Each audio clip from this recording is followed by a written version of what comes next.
2 Temmuz 1994 gecesi. Medellin'in karanlık sokaklarında yankılanan silah sesleri sadece bir insanın değil, bir ülkenin futbol hayallerinin de sonunu getirdi. Yere düşen kişi ne bir suçlu, ne bir politikacı, ne de bir uyuşturucu baronuydu. Henüz 27 yaşında ülkesini büyük bir onurla temsil etmiş bir milli futbolcuydu. Andrés Escobar.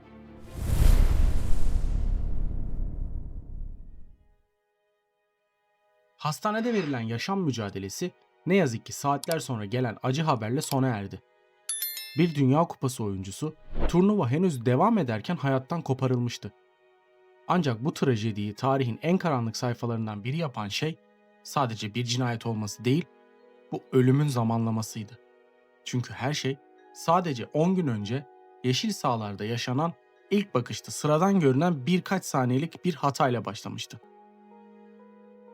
Andrés Escobar'ın hikayesini anlamak için o trajik 10 günden çok daha geriye, 90'ların başına gitmemiz gerekiyor. O dönemde dünya futbolu Kolombiya'nın yükselen büyüleyici bir gücüne tanıklık ediyordu. Carlos Valderrama, Faustino Asprilla, Freddy Rincon, Adolfo Valencia ve savunmanın bel kemiği Andrés Escobar. Bu jenerasyon futbol dünyasını kendine hayran bırakıyordu. Kolombiya futbolunun zirvesi 5 Eylül 1993 gecesi Buenos Aires'te yaşandı. Dünya Kupası elemelerinde ev sahibi Arjantin'in karşısına çıkan Kolombiya, rakibini 5-0 gibi tarihi bir skorla bozguna uğrattı. Bu sonuç dünya futbolunda bir deprem etkisi yarattı. Uzmanlar onları sadece gizli favori değil, şampiyon adayı olarak ilan etti. Ancak büyük beklentiler beraberinde tarif edilemez bir baskıyı da getirdi. Kolombiya halkı omuzlarına ağır bir yük yüklemişti. Kupayı kazanmak. O günlerde kimse bu büyük beklentilerin ileride nasıl bir öfkeye ve trajik bir sona dönüşeceğini tahmin edemezdi.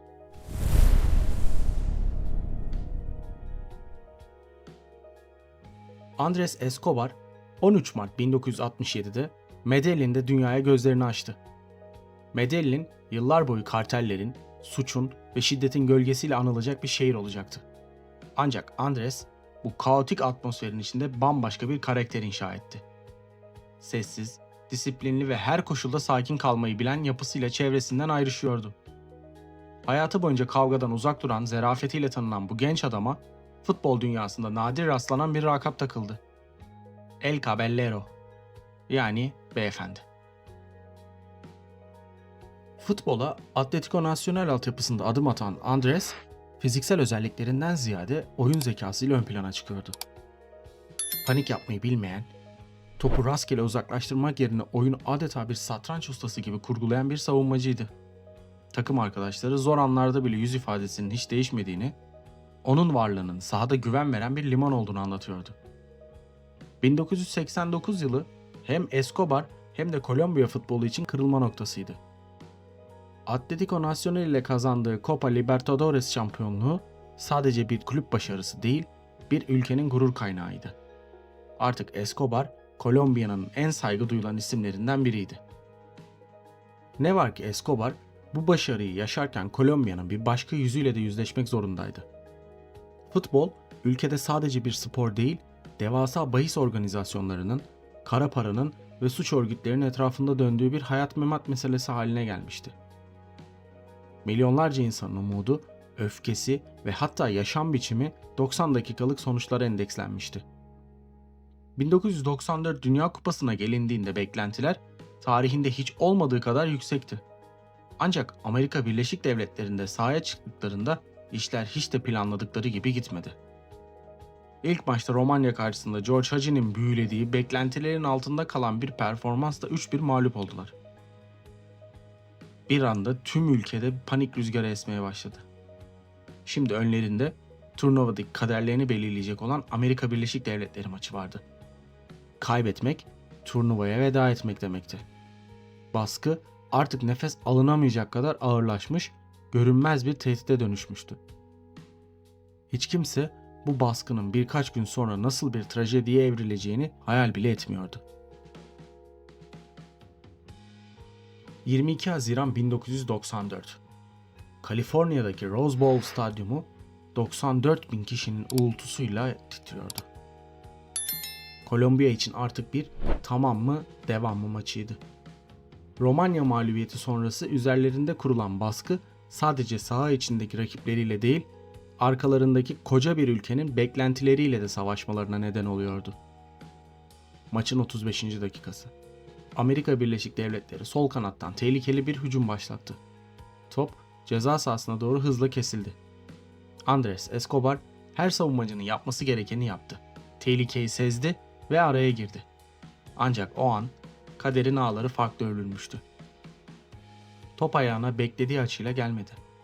Bir anlık temasla yön değiştirdi ve kaleci çaresiz bakışları arasında kendi ağlarıyla buluştu. Kendi kalesine atılan o gol sadece skoru değil, bir ülkenin Dünya Kupası hayallerini de yerle bir etti. Escobar gol sonrası birkaç saniye olduğu yerde çivilenmiş gibi kaldı. Belki de o an sadece bir golü değil, yaklaşan karanlığı hissedebiliyordu. Amerika maçı 2-1 kazandı ve bir zamanlar şampiyonluk adayı gösteren Kolombiya turnuvaya havlu attı.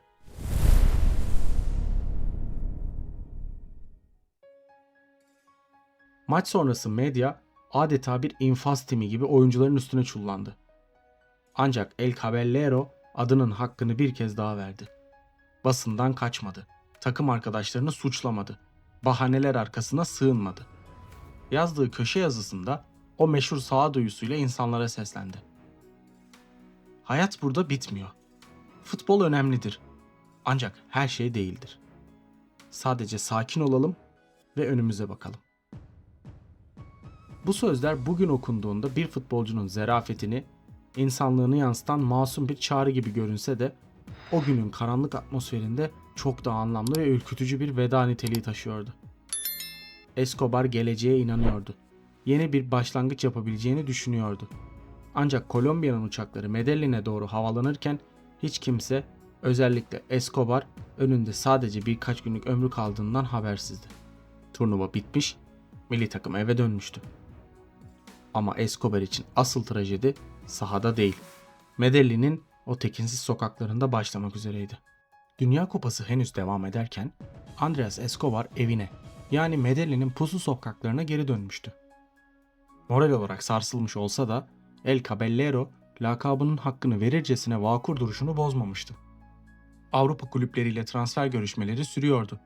Kariyerinin zirvesine ulaşmasına daha çok zaman vardı. Yaşananlar acı verici olsa da hayatın bir parçasıydı ve o bu sayfayı kapatıp önüne bakmaya kararlıydı. En azından o böyle düşünüyordu. 1 Temmuz 1994 gecesi. Her şeyden uzaklaşmak ve biraz nefes almak için arkadaşlarıyla dışarı çıktı.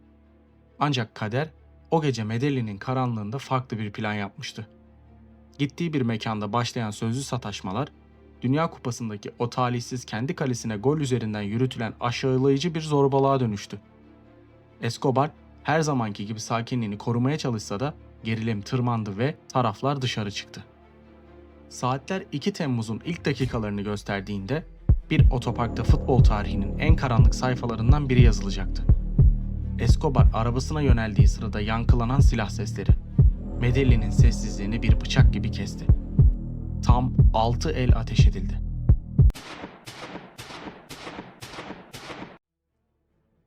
...27 yaşında, hayat dolu bir adam bir hatanın bedelini kanıyla ödüyordu. Hastaneye kaldırıldığında doktorların çabası nafileydi. Beyefendi hayata veda etmişti. Haber dünyaya yayıldığında sadece futbol severler değil, tüm insanlık şoka girmişti. Bir turnuvanın ortasında sadece futbol oynadığı için bir insanın katledilmesi akıl almazdı. Fail kısa süre sonra tutuklansa da arkasındaki bahis lobileri, yasa dışı örgütler ve öfke dolu karanlık çevreler yıllarca tartışılsa da gerçek değişmemişti. Andres Escobar aramızda değildi. Cenaze günü Medellin sokakları binlerce yaslı taraftarla dolup taştı. Onlar sadece bir milli futbolcuyu değil, karakteriyle, dürüstlüğüyle ve zerafetiyle örnek aldıkları bir insanı uğurluyorlardı. Takım arkadaşları, rakipleri ve gazeteciler. Herkes onun attığı golden değil, duruşundan bahsediyordu. Aradan geçen onca yıla, yeni kupalara, ve yeni yıldızlara rağmen Andreas Escobar ismi hafızalardan silinmedi. Onun hikayesi sporun sınırlarını aşan bir uyarı niteliğindeydi. İnsan bazen yüzlerce doğru iş yapsa da dünya onu tek bir anla hatırlayabilirdi. Çoğu kişi onu talihsiz golle hatırlasa da gerçek mirası o gün yedikleri değil, arkasında bıraktığı insani duruşudur. Bazı futbolcular kupalarla, bazıları rekorlarla hatırlanır. Andreas Escobar ise dünyanın vicdanında futbolun sadece bir oyundan ibaret olması gerektiğini hatırlatan, asla unutulmayacak o hüzünlü hikayeyle yaşamaya devam ediyor.